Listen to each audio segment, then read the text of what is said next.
Autonet.ee proovisõitu vaatama. Olen täna ka ise pisut elevil. Meie tänane proovisõiduauto on uue põlvkonna Toyota Corolla. Olen ise pidanud sellist kunagi ammu ja seetõttu tahaksin väga teada, milline uus välja näeb. Tõsi, see auto, mida ise kunagi omasin, oli toodetud 1992. aastal, kuid neid võrrelda on ilmselt sama ebaadekvaatne kui näiteks korraldada mingisugune missivõistlus, kuhu tänaste kaunite daamide kõrvale kutsuda nende tolleaegsed konkurendid. Aga tuleme siiski tagasi autode juurde ja vaatame, mida siis uus Corolla endast kujutab.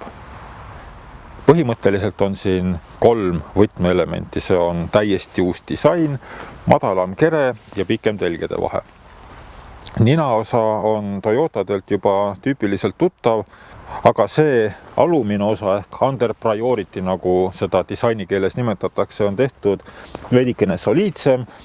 Samas esivõre kroomitud liistud on tõmmatud siia tulede taha otsa välja, mis samuti lisab sellist dünaamilisust ja sportlikkust. Ning kogu see tulede osa on tehtud agressiivsem ning päevasõidutuled on 4 LED-plokis siia üles toodud. Küljelt vaadates on auto, isegi ma ütleksin, et Toyotadele mitte tüüpiliselt sportlik.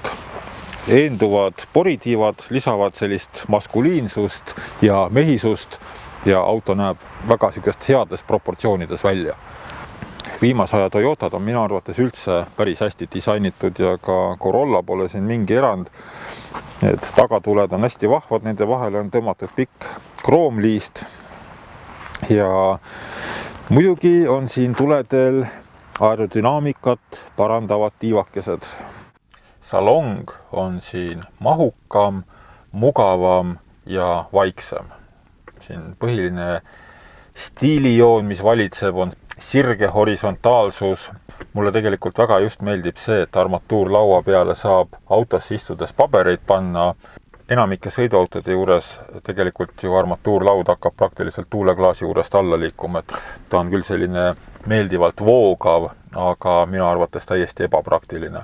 Siin on see probleem väga elegantselt lahendatud, kuigi mõnele selline järsk äralõikamine ei pruugi muidugi meeldida. Mis siin veel ära mainida tuleb, on uus multifunktsionaalne rooliratas, kuhu kõik peamised nupud on välja toodud. Samas ka kõikide ülejäänud nuppude ja valitsate juures on lähtutud sellest, et need tuleb tõsta võimalikult kõrgele, et kui juht neid sõidu ajal näppima hakkab, siis ta suunab võimalikult vähe oma pilku tee pealt ära ja et see segaks juhtimist võimalikult vähe. Juhi sõiduasendit saab siin päris korralikult reguleerida, istet saab tõsta üles-alla, ette-taha, kuigi minu arvates taha võiks olla veidikene rohkem libisemisruumi. Tagaistujate jalaruumi pikendati 92 mm võrra 706 ühikuni. Muidugi ei saa mainimata jätta, et panipaiku on siia disainitud päris ohtralt. Ustes topsihoidjad ees, topsihoidjad taga. Siia alla saab midagi panna kindalaegas, nii et oma asjade ärapaigutamisega siin probleemi olla ei tohiks. Aga mis siis ikka? Paneme mootori käima ja lähme vaatame, kuidas uus Corolla tee peal käitub.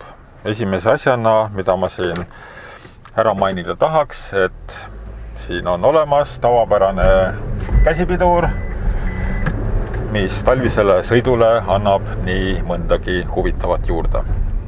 Auto vedrustus ehk on pisut jäik, aga seest rool on väga konkreetne. Tänu pikemale teljevahele on ka juhitavus väga hea. Nii, ja visakem siis kiire pilk tehniliste andmete tabelisse. Pikkuseks öeldakse 4620, kõrguseks 1465 ja telgede vaheks 2700 mm, laiuseks 1775. Mootorid on 3, 1,33 ja 1,6 liitrised bensiinimootorid ning 1,4 liitrine diisel.